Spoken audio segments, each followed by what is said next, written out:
caraca, rapaziada, não sei se essa ideia de luau de manhã foi a mais esperta não. Eu sei que, pô, mó visu aqui, bonita praia e tal. Mas, cara, eu vim na pressa e trouxe o violão, vim de ônibus. Eu acordei no ponto certo, eu deixei o violão no busão. Cara, eu acho que eu consigo pegar aqui o número da Piracicabana pra ligar, né? Ver se... Poxa, liga aí, que eu tô morrendo de sono. Cara, bom, vai lendo a notícia de hoje aí que eu vou ligando. Pelo jeito, esse luau nunca vai ter violão, né? Esse luau tá sem lua e sem violão. Meu Deus. Semana que vem vai estar aqui, senão, pô, não vai sumir meu violão, né, cara? Onde é que estamos aqui, né? Olá, internet! Eu sou o Gilberto Júnior, mundialmente conhecido na antiga rua que eu morava, Laurindo Chaves, como Vida Incerta. Eu sou o Tempestade Diego, agora eu vou me apresentar dessa forma. Se vocês me encontrarem, @Tempestade Diego. Espero que isso renda alguma coisa. Eu vou com Mozão. Vou pesquisar como Mozão, eu quero encontrar. Mozão tá nos meus contatos do WhatsApp. Eu sou Isadora Matos, conhecido como Isadora Matos. Em todos os lugares eu sou Isadora Matos. E esse é o Luau Sem Violão. Não sei o que seria de mim, diz Hayley Williams, falar sobre depressão e terapia. Se você precisa de ajuda, não subestime o poder da terapia e da conversa. Baseado nessa notícia, eu queria fazer com que essa seja uma notícia /pauta do nosso programa de hoje. Não é de hoje que a gente vê artistas que a gente ama, né, sofrendo com depressão ou ansiedade, outro problema de saúde mental, né? A gente teve no ano passado um exemplo claro do Chester e do Chris Cornell, né?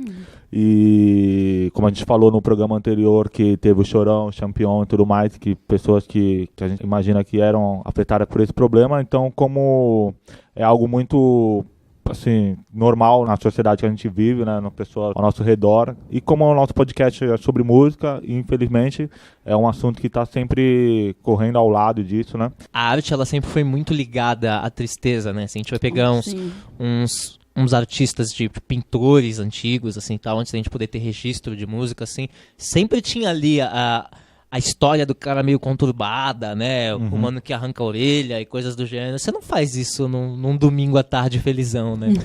Eu vou pintar mais uma obra, cortar minha orelha, depois eu vou dar uma passeada com o cachorro. E muitas das bandas que eu consumi a vida inteira eram formadas por pessoas completamente atormentadas, que acho que se tivessem stories hoje em dia tinham se matado numa live. Eu, na minha infância, eu não ouvia falar de depressão. Vocês ouviam falar de depressão? Era uma coisa que era bem raro e assim, até a gente vê que as pessoas falam assim, depressão é coisa pra gente rica.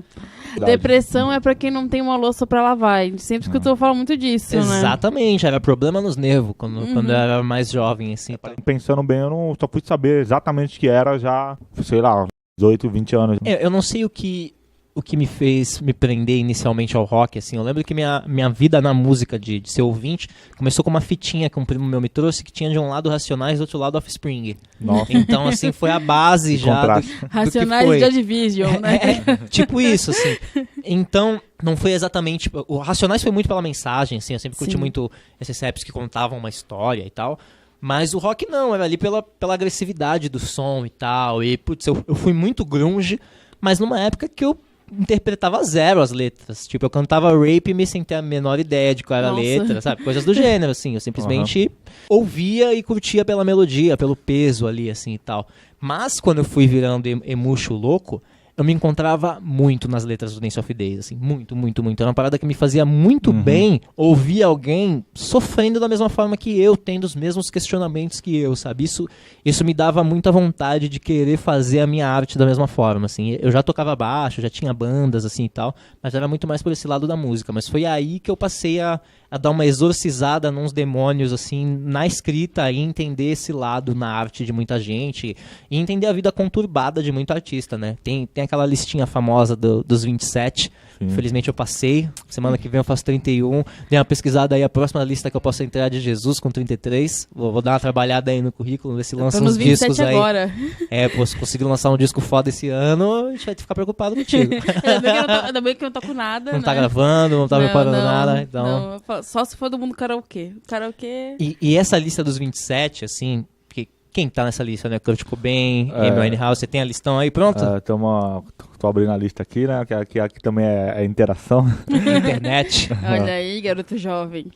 A gente tem o Jimi Hendrix, Janis Joplin, Jim Morrison, O Kurt Cobain e Amy Winehouse foram um dos principais, né, que morreram aos 27, mas ainda tem uma galera muito grande aqui que morreu aos 27 também. também. É muito engraçado que a gente vê que essas pessoas tinham 27 anos, né? Elas eram tão jovens. Jovens Jim demais, Morrison, sim. E fizeram um trabalho gigantesco pra morrer tão jovem, sabe? Era uma coisa tão promissora, era tão grande, se você olhar pra, tipo, pra carreira deles, assim, pro que estourou, pro tipo de conteúdo que eles traziam, das músicas deles e tudo mais. O Jimi Hendrix, ele sofreu uma pressão muito grande por ele ser negro numa época, não é que... Se hoje em dia o racismo já tá aí mostrando a cara, naquela época era embaçado, e ele era negro e um músico foda, que queriam sempre colocar ali como coadjuvante, né? Queria que ele fosse músico de apoio e tal, só que ele era muito foda. Então ele teve que lidar com muito preconceito na carreira, né? Ele tinha que se reafirmar sempre, mesmo sabendo que era um artista muito melhor que outros. Ele morreu de overdose, né? Sim. Tem história de... Isso é muito lenda de quando eu colava na praia, trocando ideia com a galera, assim, mas falavam que ele ralava a testa e enchia de LSD e colocava a bandana por fora, que aí ia dando barato durante o show inteiro, assim. Vale citar também que o Brian Jones também foi um dos que morreram aos 27 anos.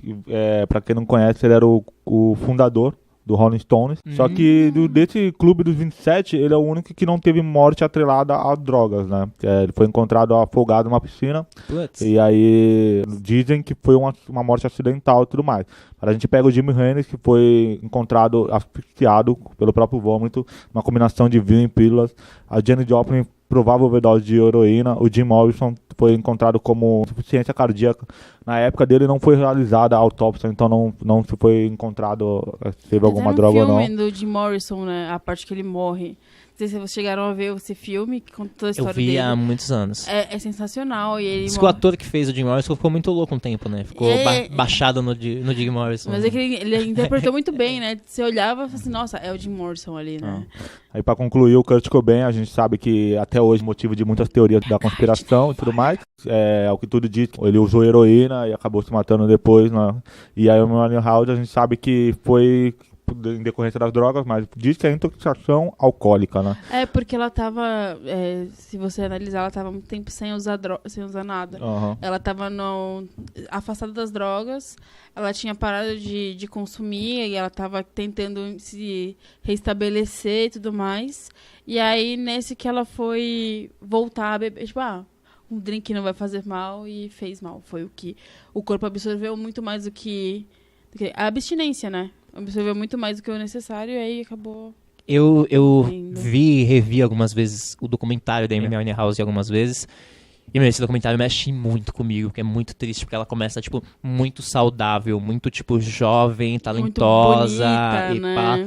E ela não se afundou nas drogas total. Claro, todo mundo tem o livre-arbítrio, todo mundo faz o que quiser, mas ela era muito induzida a parada, assim, né? Ela se envolveu com aquele bosta lá que foi namorado dela lá. O maluco já era um rastejante dos tóxicos, se aproveitou da fama dela pra continuar. E o pai dela, né? O pai dela foi muito escroto, a gente vai ver aquela questão da reabilitação. A rehab foi a maior... Ela conta o que aconteceu com ela, né? Sim, tipo, os amigos finalmente conseguiram convencer ela aí. Ela foi pedir a opinião do pai. O pai falou, não, que isso, não, tá de você boa. precisa, não, você tem uma turnê pra fazer. Pra que você vai... Nossa, vale citar que além dessas mortes que a gente citou aqui antes, né, que eu citei, tem outras 44 mortes. Uou! Esse programa hoje vai ser então só o nome da galera. Valeu, gente. Obrigado, tchau. Mas assim, vamos tentar o início, meio e fim dessa história, né? Uma coisa que eu percebi é que todos tinham problemas na infância. Sempre problemas por abandono, por maus tratos, ou seja, que isso levaram eles a outro estágio, que é o estágio das drogas, bebidas e tudo mais. Eu assisti semana passada o documentário da Janis Joplin e do Kurt Cobain e da Courtney Love. E eu percebi isso, que a adolescência de ambos foram muito ruins e que acabou influenciando para eles se ocuparem, né, com outras coisas e tal, tentarem se desprender um pouco desse mundo real e tudo mais, assim. Então vocês acham que o lado familiar é o que mais influencia, não só na questão dos artistas musicais, mas a gente já sabe de outros casos, né, de pessoas até de serial killers, podemos dizer, que também são afetados durante a adolescência e a infância e tudo mais.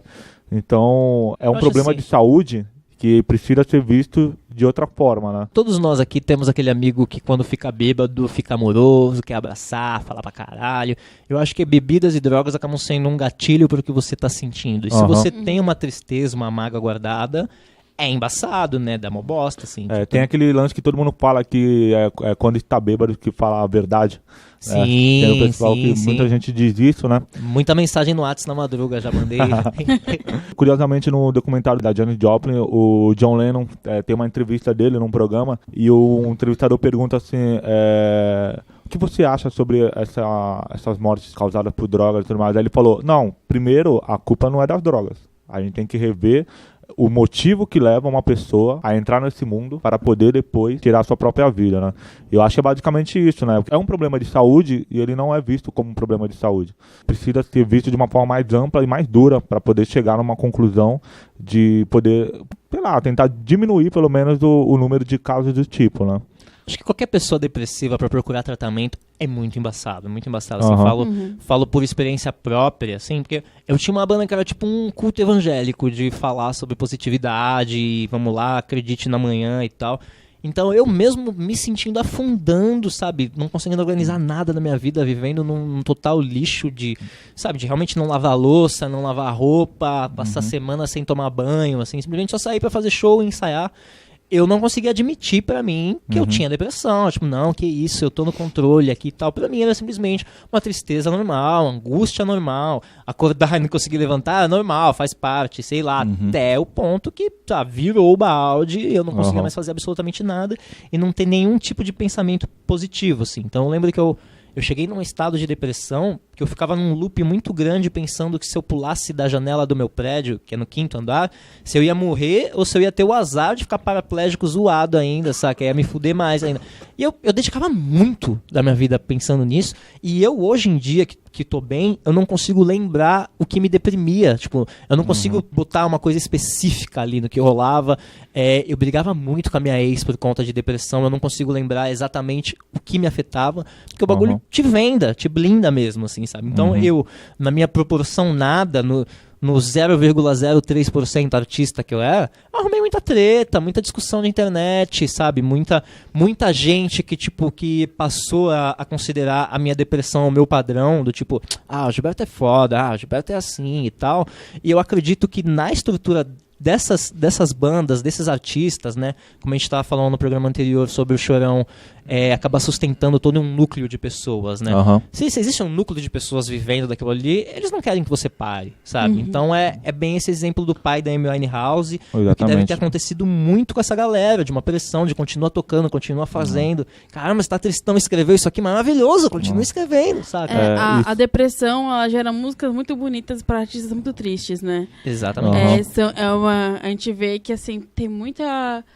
Eu foco muito na Amy Winehouse porque ela foi um caso recente e foi documentado. E o Back to Black é maravilhoso, né? Ele é maravilhoso. Então, tanto que no documentário dela falam sobre isso. Falam assim, talvez se ela tivesse se tratado, ela estaria viva e não teria o Back to Black. Exatamente. Né? Ela, na produção do Back to Black, ela tá muito zoada, magrelona, assim, tipo, os dentes já meio faltando. A gente tava assistindo um documentário e mostra que ela saiu do Reino Unido para os Estados Unidos, né, para Miami, onde ela ficou nesse estúdio. Ela ficou 4 meses sem consumir nada.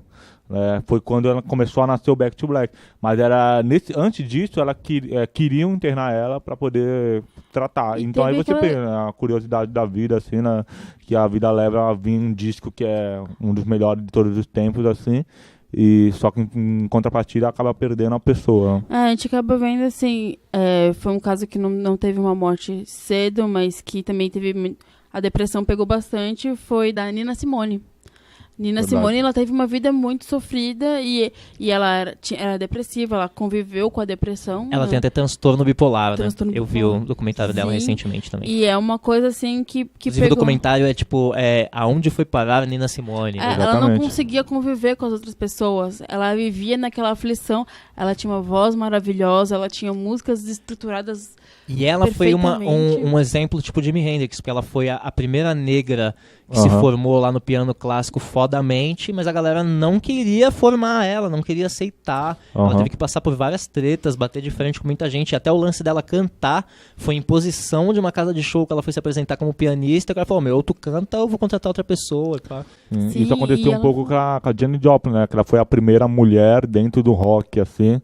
E ela sofreu muita barreira contra isso também. E E aí a gente vê que é um processo meio que baseado também no lance da sociedade, né? A gente sabe, por exemplo, esses artistas no dia de hoje, será que teriam acontecido esse problema com eles? Provavelmente sim.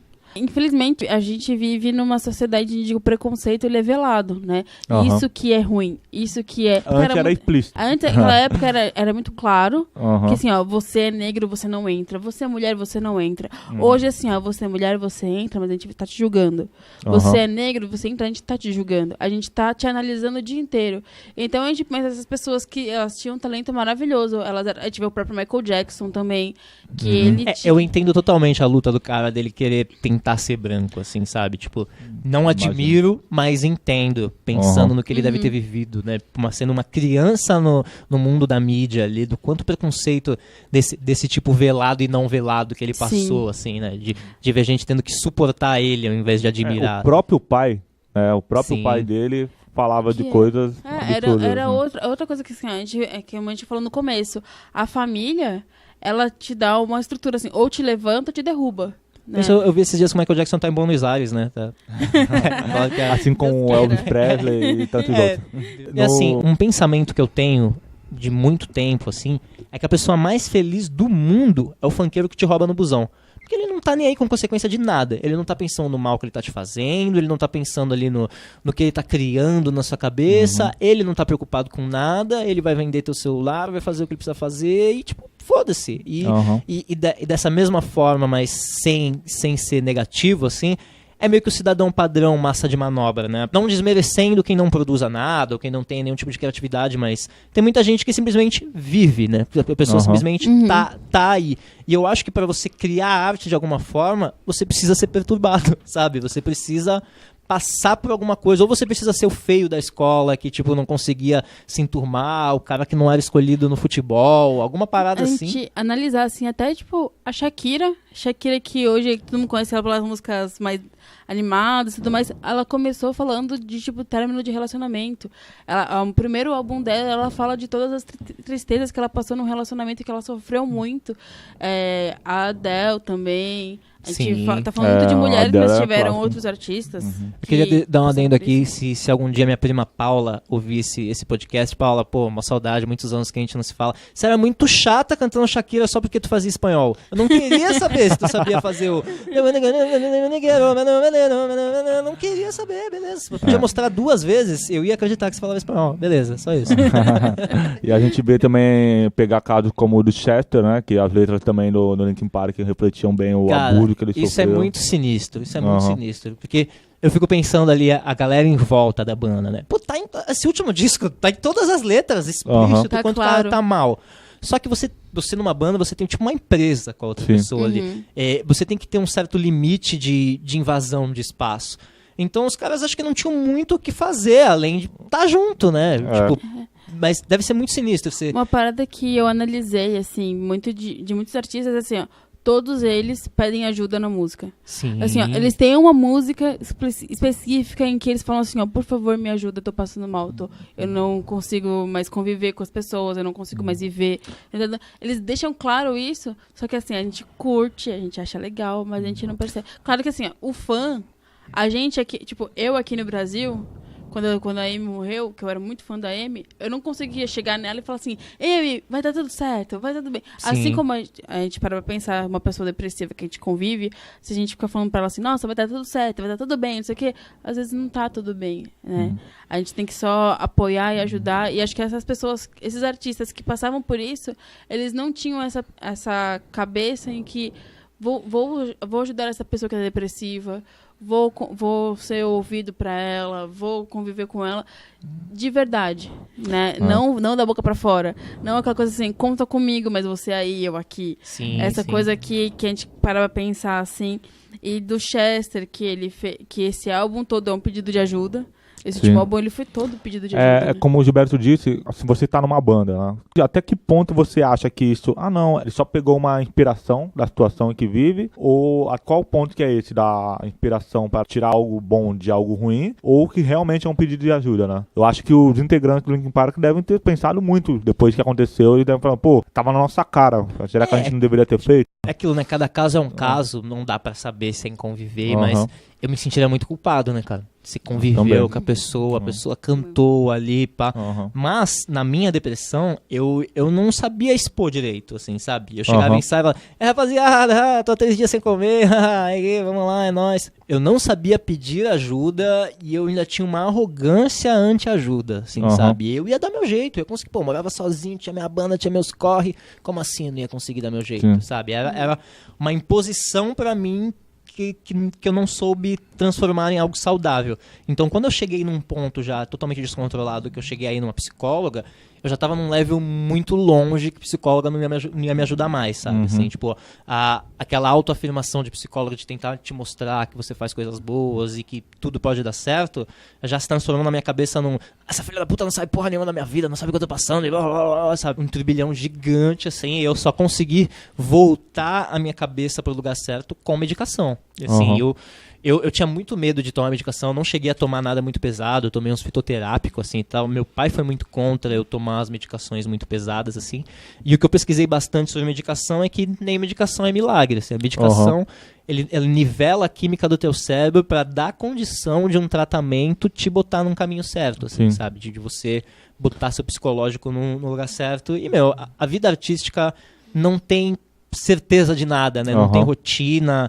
Todo show tem um contratempo, tem um estresse, tem um contratante que não fez o bagulho que tu pediu e tem blá blá. Então eu imagino que a vida dessas pessoas, por mais que tivesse esse nível estrela mundial e que tem sempre aquela entourage em volta te paparicando, é uma pressão foda, né? Tipo, eu lembro do documentário da Katy Perry, que ela, sei lá, tá chorando no final antes de subir no palco, porque ela tá terminando com o ator gato do cabelo grande lá. E, tipo, ela tem que subir sorrindo no palco, velho. Pau no seu cu que acabou teu relacionamento aí, sabe? E o meu último show com a Analisando Sara em São Paulo foi exatamente isso. Eu tava num extremo, assim, de depressão, e aí eu terminei com a minha ex, sei lá por quê.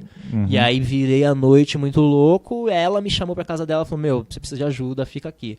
Fui pra casa dela, não ia pro show, tipo, foda-se, mas aí ela me convenceu a ir pro show, e chegando no show, eu tive que ir lá e fazer o bagulho, sorridente, feliz. E aí tem os vídeos desse show no Inferno no YouTube, e eu falo no palco, pô, rapaziada, se vocês soubessem o quanto vocês estão me ajudando, vocês estariam cobrando uma grana de mim. Mas o que acontecia no meu caso eu passei a escrever sobre depressão num lado de, tipo, essa porra é possível de se atravessar, porque eu não era afundado ainda e eu convivia com alguém que tentou se matar, que tava foda, então eu tentava passar uma mensagem positiva e quando eu tava na merda, eu fazia show, eu passava essa mensagem positiva às vezes meio até que falsa pra mim, porque eu não tava me sentindo daquela forma, só que o pós-show fazia muita gente colar em mim e trocar uma ideia, de tipo, pô, mano, me ajudou pra caramba essa mensagem positiva, me ajudou pra caramba isso e aquilo, pá. Eu tinha um retorno positivo pra minha mensagem. Agora, eu não sei que tipo de retorno gera um material tipo um Back to Black, saca? Eu acredito que num tempo de Twitter, a Amy Winehouse ia receber muito reply bizarro, saca? De gente dizendo que, isso aqui me deu um empurrão final, vou me matar, sei lá, saca? Isso é uma questão muito interessante, né? De que algo tão bad assim, ele traz mais coisas positivas ou negativas para as pessoas. Será que as pessoas não se identificam ao ponto de, caramba, acordei? Era o que eu tava precisando ouvir. Existe um lado em coisas depressivas, assim, tipo na arte, né? Em músicas e tal, que sempre me fez não me sentir sozinho, né? Então acho que esse é o lado Back to Black interessante, né? De ouvir falar, caralho, né? Não sou só eu que tô passando por essa situação. Porque como a depressão é um lance na cabeça, a nossa cabeça, ela, tipo, distorce seus pensamentos. Então acabou. O teu primeiro tiro já sai torto e tudo vai ser torto depois. Você conseguir entender que mais pessoas estão passando por aquilo ali te dá uma normalizada. Tanto que esse é o meu papo padrão de quando hoje em dia me procuram pra falar disso, assim. Até hoje eu tenho muito retorno de nego que ouve analisando e vem trocar uma ideia sobre o bagulho fazer bem.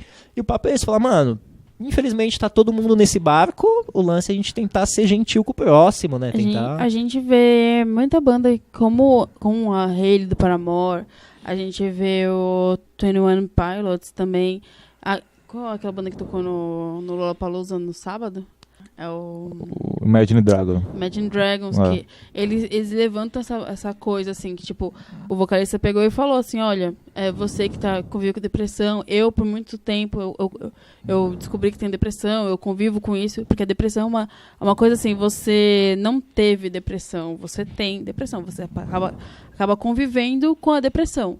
Você descobre uma maneira de lidar com isso, seja de uma maneira com remédios, seja com acompanhamento de terapia, tanto que é o que a Hayley fala na matéria. Mas, assim, eles passam essa mensagem, que, tipo, a gente tem depressão, a gente se trata, a gente tá aqui com você que ainda não se trata, você que ainda tá passando por isso e não procurou ajuda, vai procurar ajuda. E é uma coisa que eu falo muito pras pessoas, assim, que conversam comigo, que falam sobre depressão. Eu não tive depressão, eu apenas tive estados depressivos na minha vida, nunca passei por uma depressão mesmo. Que ter depressão é uma coisa, estado depressivo é outro, né? Sim. E assim, eu falo assim, procura um tratamento. Procura um psicólogo, se for necessário um psiquiatra, porque é necessário um acompanhamento, porque assim, ó, falar pro teu brother assim, poxa, eu tô passando mal, estou triste. Se o teu brother falar assim, ó, se não for uma pessoa que entenda o que você tá passando, que entenda isso, que estudou sobre isso, não vale a pena. Porque a chance disso dar errado é muito grande. Né? Até uma dica que eu dou para as pessoas que estão ouvindo isso, assim, ó, se você está passando por uma situação em que você identificou isso, conseguiu, porque é uma coisa que a gente tem que identificar, né? Outra pessoa falando nunca dá certo. Sabe quando eu não consegui mais não admitir que eu estava afundado na depressão? Assistindo Fala Que Eu Discuto. Juro, assim. Tava com a minha ex em casa, assim. Não lembro do que a gente tava assistindo antes. Não sei que sabe que ficou na Record e. A gente assistia Legendários, lembra? Eu critiquei o Big Brother, né? Olha aí.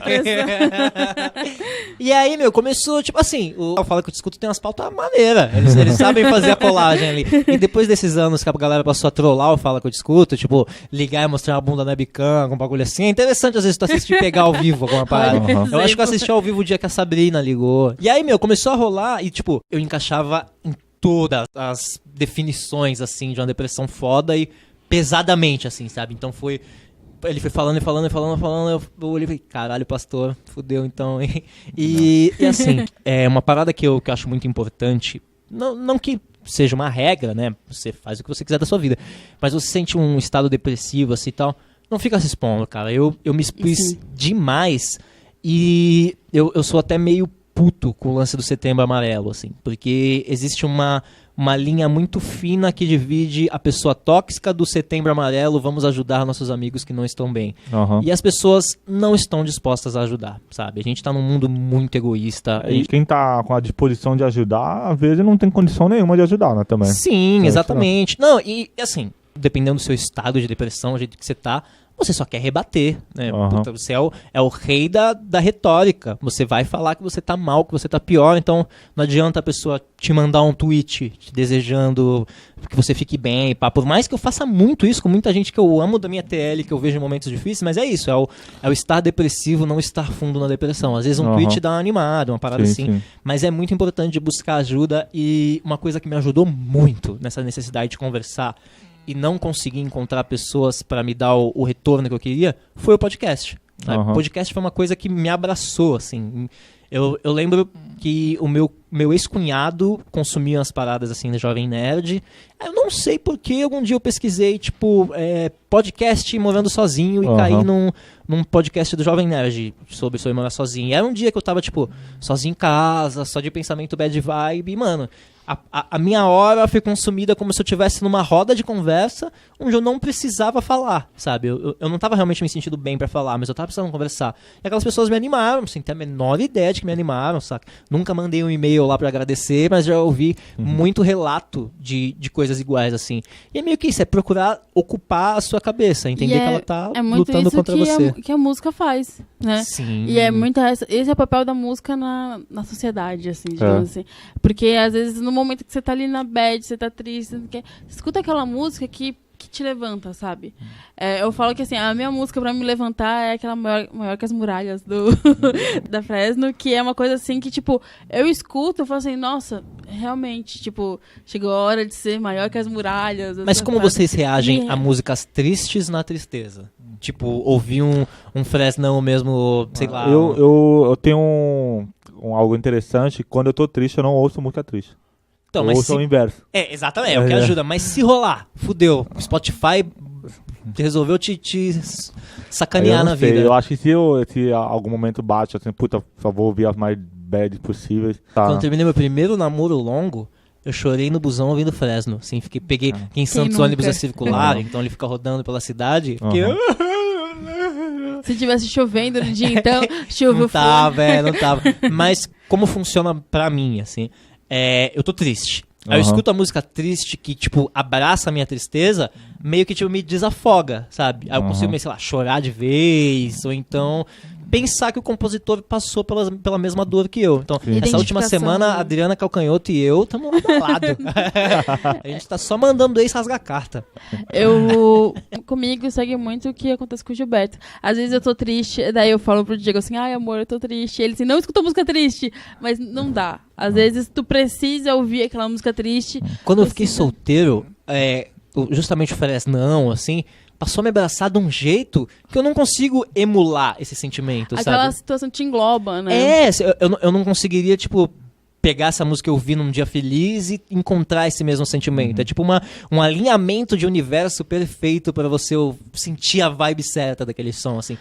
Eu acho que tem um grande porém também, né? Porque quando a gente conhece o artista, a gente sabe que o que ele escreveu é a verdade ali. Porque a gente também sabe que no meio da música tem muita gente que escreve o que não vive. Sim. Não à toa, eu sou muito bravo com o Michel Então, Teló. quando, por exemplo, ele assim... não pega ninguém na balada, eu sei disso. Eu pego a música, por exemplo, My December, do Linkin Park, né? Que o Chester faz aquela música sobre foi o mês que ele sofreu o abuso. Então, quando eu soube dessa história, aquela música eu passei a ouvir de uma outra forma. Então, eu acho que quando eu ouço uma música sobre alguém, e eu sei da história dela, então eu já consigo ter um significado diferente, né? Mas, como eu falei, quando eu estou triste, eu tento ouvir músicas mais pra cima possível. Não só pra cima, geralmente músicas mais barulhentas mesmo, pra não ficar muito na bad, assim. E eu imagino também que pro artista depressivo, é um tipo de cura você conseguir produzir, né? Então, mesmo que seja ali uma arte dolorosa, que você esteja botando ali, né, toda a sua angústia na música, a maioria daqueles posts de dicas para quem tem depressão e coisas do gênero diz para você listar coisas simples. Então, tipo, hoje eu acordei, eu arrumei minha cama, eu escovei os dentes e eu tomei banho.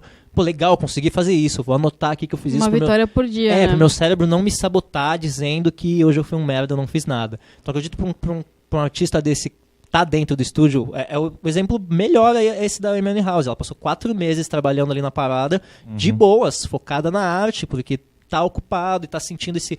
A gente tem não é bem o looping o nome, né? Mas é uma rotina de recompensa no cérebro, né? Tipo, se você vai lá e você consegue fazer tal coisa, o cérebro te recompensa ali com a dopamina e você se sente mais animado e tal. Então deve funcionar muito, assim, pra essa galera produzindo. Mas na hora de cair na estrada e ter que fazer tour disso e tal, deve ser foda, né? Até a gente tava conversando esses dias, depois que o Diego viu o documentário da Janis Joplin, que quando ela morreu, o pessoal que tava fazendo ensaio com ela voltou pra casa, com a namorada, com as minas, indo pra casa, assim, e ela voltando sozinha.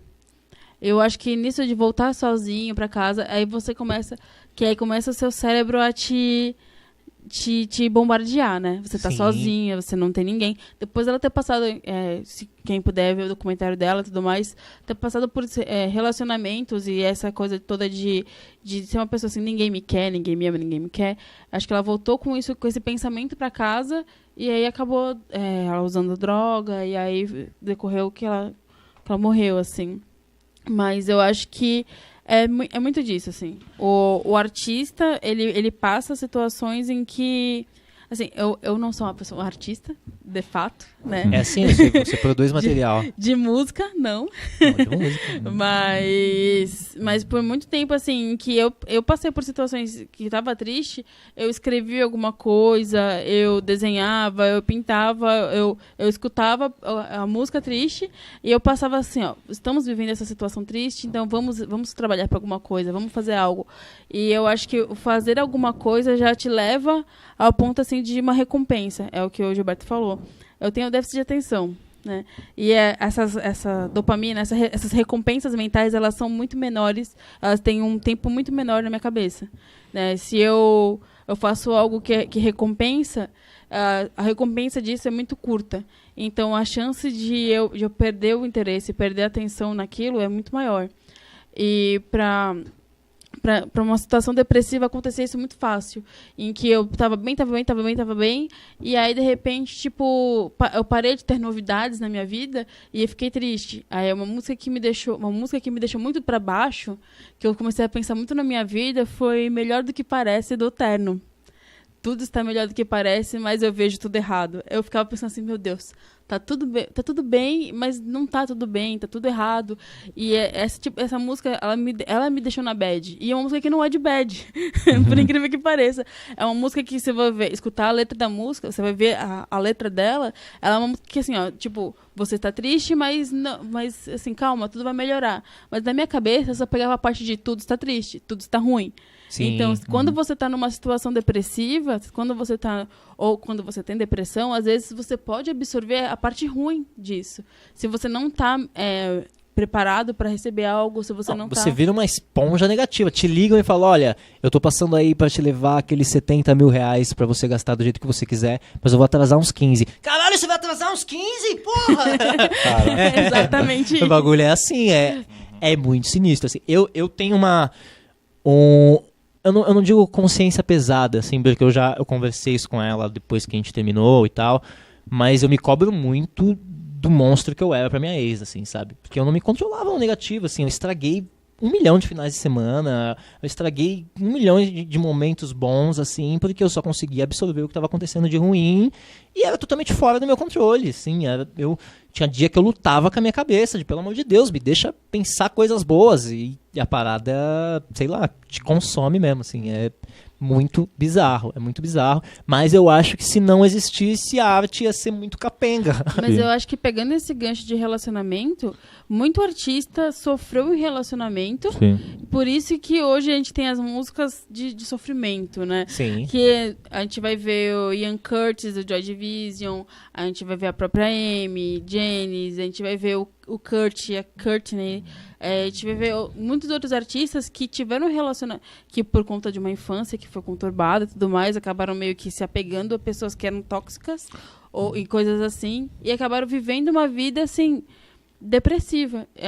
Botavam naquele relacionamento a esperança e aí de repente pá, tudo ia pro chão. O Kurt, eu lembro que ele foi abandonado pelo pai com 8 anos e quando ele conheceu a Courtney, ela meio que virou a mãe dele, assim. Ele se apegou a ela dessa forma, né? Sim. Todo mundo que dava depoimentos sobre... como que é o Kurt? O Kurt é amoroso, carinhoso, gosta de conversar.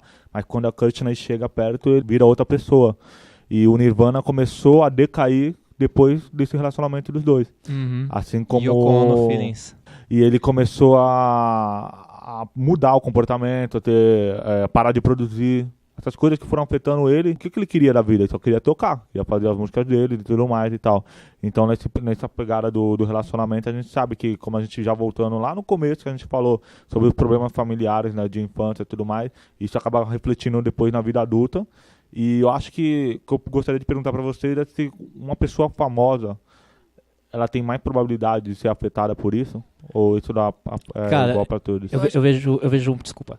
Eu vejo muito o exemplo do PC Siqueira, tá ligado? Uhum. Eu não conseguiria lidar com a fama dele, assim, tipo, sigo ele no Twitter e vejo o rio de merda que às vezes mandam pra ele, totalmente de graça, totalmente a troco de nada, assim, a galera... Sim. Eu acho que essa geração que cresceu já, tipo, já nasceu no Orkut, que cresceu tendo Twitter e tal, não tem noção, saca que aquilo ali, tipo, é a vida real, que não é um joguinho, não é uma parada que você comenta e não tem peso nenhum, você tá atingindo uma pessoa diretamente ali. Então, eu penso muito que eu não saberia lidar se caso a minha antiga banda tivesse continuado existindo, a gente continuasse progressivamente crescendo, eu ia acabar me matando, ia acabar fazendo alguma merda, porque eu não tinha... É foda. A vida de música, assim, ela te afasta muito do núcleo familiar. Então, nos últimos 10 anos, eu não fui em nenhuma festa de primo, eu não tenho contato com a minha família, além do meu pai. E hoje em dia eu tenho um contato forte com meu pai, porque ele voltou a morar comigo, porque senão ele também seria, tipo, meu pai lá, assim, sabe? Um familiar meio distante, meio estranho.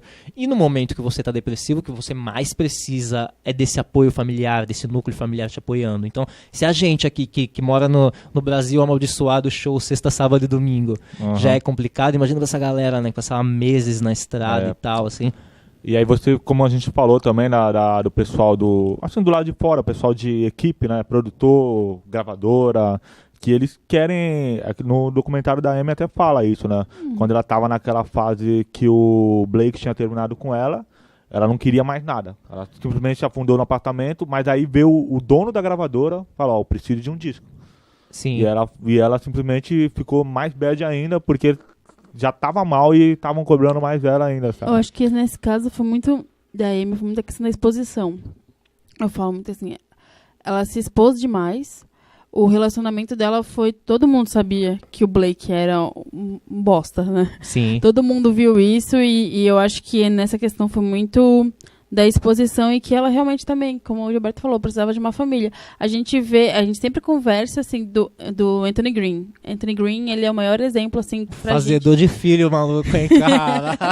Que, assim, que ele vivia uma vida totalmente louca, sim, que ele era um cara todo drogado, é o que dizem, né? A gente não conviveu. Não, mas ele mesmo conta. Eu já vi entrevistas assim dele falando. Mas que ele tinha uma vida totalmente assim, maluca demais. E aí então ele acabou meio que encontrou a Meredith dele, né? E aí então eles tiveram relação, são casados, têm os filhos. E você vê que ele é uma outra pessoa. Sim. E isso acabou meio que refletindo na música dele. Você vê que até quando ele canta, hoje em dia, você sente uma pureza na voz dele, né? Existe uma coisa assim mais limpa, porque ele pode sair de turnê, ele pode ir pra qualquer país, ele pode fazer o que for, pode ter droga pra ele usar, pode ter coisa, ele vai pensar antes de fazer a besteira. Tipo, é que nem a gente vê assim, ele pode ir pro rolê que for, pode ter mina querendo sentar na cara dele, assim, ele vai pensar assim, não, tem minha mulher e tem meus filhos. Os 18 filhos loiros. Isso foi algo que a gente conversou, modelos, né? A gente conversou sobre isso, né? O quanto a família se torna um porto seguro. Ao mesmo tempo que a gente já falou aqui sobre a família ser a grande culpada, às vezes, indiretamente, né? A pessoa quando é criança, ela não... mesmo, né? Porque quando a pessoa é criança ou adolescente, ela não tem a noção, né? Do quanto prejudicial é a falta de uma família. Sim. Ou seja, da mãe ou do pai, ou sei lá, do ambiente ali que ela tá. Mas eu acho que depois, com o passar do tempo, quando ela tá ali na fase adulta, vivendo a sua vida, depois quando ela consegue ter uma família, ela fala, putz, agora eu entendi. É isso. Exato. Aqui que é o motivo me fez ser desse jeito, né? Sabe um exemplo muito bom também? O João Gordo, cara. Nas entrevistas, o quanto ele deixa claro o quanto ele é carinhoso com os filhos, o quanto ele acha importante estar presente sempre, e o quanto o pai dele não foi isso, né? O pai dele era militar, era fechadão, tipo, era totalmente contra as paradas que ele fazia. Mas, voltando no gancho do lance de se afeta mais o artista, né, ou receber ali o hate, a mensagem negativa e tal, eu acho que não precisa nem tá em depressão, porque os artistas hoje em dia, com esse lance de um monte de rede social, tem uma bolha muito bizarra em volta, né, cara? Todo mundo tem seu universo Felipe Neto, quando é meio famoso, assim, de distorção da realidade mesmo, assim. Essa parada de distorção da realidade foi algo que eu li no livro da biografia do Steve Jobs, assim, que diz que ele era tão louco que ele chegava, né, inventando projetos impossíveis de serem feitos, só que ele acabava fazendo a parada acontecer. E a equipe dele começou a chamar, de campo de distorção da realidade do Steve. Quando ele chegava, ele distorcia o que acontecia e, mano, não adiantava você lutar contra, porque você ia naquela.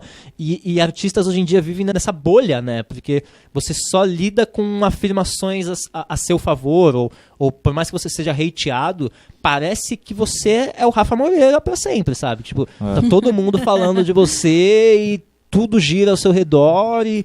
Saca? É muito bizarro, assim. Eu tenho um certo medo. Eu quero muito que minha música continue sempre crescendo, atingir novas pessoas e tal, mas eu tenho muito medo de lidar com isso. Eu vi esses dias uma notícia da Anitta. Eu não sou fã da Anitta, eu não gosto dela. Desculpa, Anitta. A sua música não me agrada, mas em que ela teve essa projeção muito nova, né? Ela foi muito exposta. Nitidamente, a gente que tá aqui no Brasil vê que ela vive naquela bolinha dela ali, dos amiguinhos do funk, da galerinha pop ali e tudo mais. E ela foi produzindo vários clipes e conteúdos e músicas e tudo. Só que aí tiveram duas situações em que ela ficou muito triste, porque as pessoas começaram a criticar demais ela.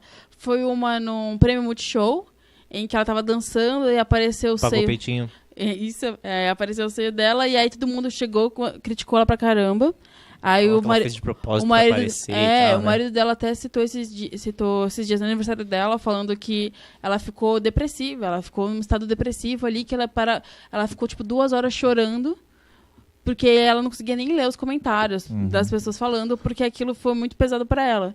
E aí, recentemente, do clipe dela, que ela fez o clipe ao vivo lá, que todo mundo fala que não é ao vivo, não sabíamos ainda se foi ao vivo ou não. Um clipe em plano sequência na casa dela, né? Que ela sofreu muitos comentários negativos. No dia de lançamento atrasou em 2 horas, né? Então, toda uma galera que tava ali na expectativa falando bem, já começou a xingar o bagulho antes mesmo de qualquer coisa. E foi todo mundo falando dela, assim. E por mais que ela viva naquela bolha, que ela tenha aqueles amigos, todo mundo muito próximo dela, ela não tem. Né? Ela não tem aquilo de verdade. Aquilo é porque se ela estivesse no morro ainda, quero ver se aquela galera ia ser amiga dela. Também tem esse detalhe. E acho que esses comentários no Twitter afetaram muito ela naquele momento. E não mais assim, tipo, vai chegar meu aniversário, eu quero que todo mundo me parabenize, mas tá todo mundo largando a lenha em cima de mim, assim. A gente vive uma era de puro julgamento, né? Julgamento e egoísmo, né? Sim, porque muita gente tem problemas piores do que o seu, e ela faz questão de te julgar porque é mais fácil para ela, né, sair acusar alguém do que procurar ajuda para ela mesma e deixar outra pessoa em paz, né? E a gente pode ver que o comentário que a Hayley Williams fez no Twitter, com certeza a gente pode ver que vai ter alguma pessoa que vai se tocar com isso, né? Porque ela fez questão de deixar claro, tipo, se não fosse a terapia, se eu não tivesse procurado alguém para me ajudar, eu não sei o que seria de mim. Então, alguém vendo isso, assim, né? Não pegando nem só o lado negativo, assim, que é pesado afunda fácil, até mesmo na hora de se expor positivamente para seus ídolos, assim, hoje em dia a galera é muito exagerada, né, cara? Então a galera, assim, sei lá, você lança um som, essa é a melhor música que eu já ouvi na minha vida inteira, e blá, blá, blá, blá.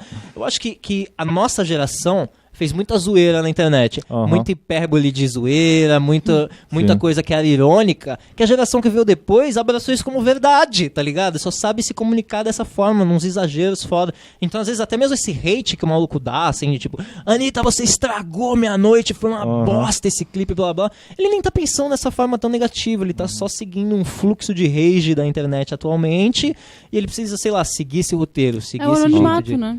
Eu posso xingar a pessoa lá de Portugal da minha casa, e essa pessoa de Portugal não vai nem não vai atrás de mim pra me bater depois. E assim, quando eu arrumava alguma situação negativa na internet, aquilo acabava com o meu dia. Acabava, assim, eu passava o dia inteiro no computador, no escritório que eu trabalhava. Eu ia pra casa na merda, eu não conseguia, tipo, assistir um filme, jogar um videogame, porque, meu Deus, rolou aquela situação negativa na internet. Tipo, se eu cheguei ao ponto de xingar alguém, eu sei lá, eu fiquei mega mal.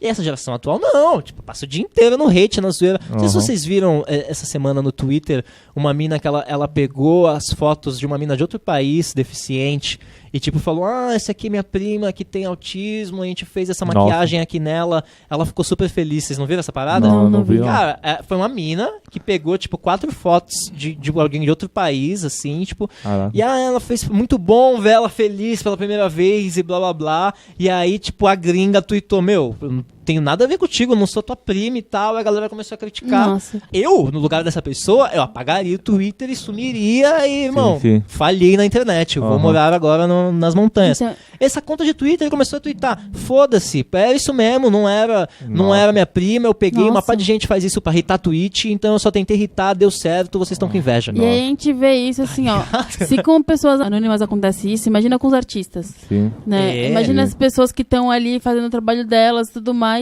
É que nem eu falo assim, hoje, tipo, se o Ian Curtis tivesse Twitter, que ele ficasse falando das tristezas dele lá do Love You Tear Us Apart e todas as coisas tristes que ele escreveu nas músicas dele, ele teria se matado muito antes. Ah, né? Com certeza. Como o Gilberto falou, a pessoa já teria transmitido, né? Via o stories. Sim, muita gente que morreu naquela época, que cometeu suicídio, ou morreu de suicídio, né? A viúva do Chester, ela falou que suicídio não é uma morte, né? Morreu de suicídio, né? O suicídio foi o ápice, né? Ela morreu de várias coisas que levaram ela ao suicídio. Eu acho que agora, pra gente encerrar, a gente pode concordar que todo mundo precisa de ajuda, né? Sim, um lance que mexeu muito comigo quando eu tava fora da depressão, assim, é que assim, né? Eu fico muito revoltado com isso no Twitter, da galera que faz perguntas que pode pesquisar no Google, sabe? Tipo, e teve uma época que a ferramenta de pesquisa da galera era o Facebook, então era muito assim também. Nossa. Então eu resolvi achar alguma página que me desse um carinho, sabe?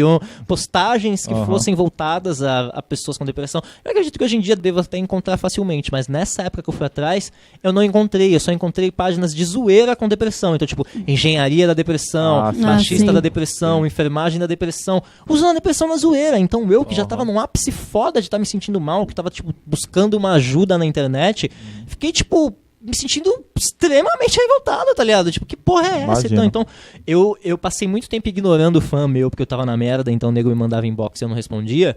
E eu achava que seria muito injusto da minha parte voltar pra internet sem explicar o que tinha acontecido comigo. Então o primeiro vídeo que eu soltei no meu canal no YouTube era um vídeo chamado Facebook da Depressão, explicando essa fita, explicando o que eu passei, explicando que eu tava melhor, que eu tava buscando ajuda e tal. E que, tipo, era muito louco não ter uma página séria sobre depressão. Então não sei se tem hoje em dia, mas o que eu quero falar assim de final é não romantizem a depressão, saca? Exatamente. Não pega pra ficar, tipo, se você realmente é depressivo, não fica tentando alimentar isso se expondo, saca? Ninguém vai te ajudar na internet. E se você não tem depressão, não fica, sabe, hiperbolizando os seus problemas para se fazer de depressivo. O popular querer estar morta. Exatamente. Né? Isso me revolta muito, esse querer estar morta, porque é assim... É a romantização da depressão, né? Tem gente que realmente quer morrer de verdade e você não tá ajudando essas pessoas falando isso. E por mais clichê que seja, eu gostaria de deixar como dica a pessoa que precisar de ajuda entrar em contato com o CVV, que é o Centro de Valorização da Vida. Já quase liguei várias vezes. Ou popular Como Vai Você, né? Ele é um centro que realiza apoio emocional e prevenção do suicídio, atendendo voluntária e gratuitamente todas as pessoas que querem e precisam conversar. O sigilo total, tem por e-mail, telefone, chat 24 horas todos os dias. Eu acabei de ver aqui que ele só está disponível em 22 estados do Brasil. O número 188, que você pode ligar, é ligação gratuita, cheia de celular fixo, mas até o dia 30 de junho vai estar disponibilizado no Brasil inteiro. Então, meio vale a ver com isso, meio nada a ver.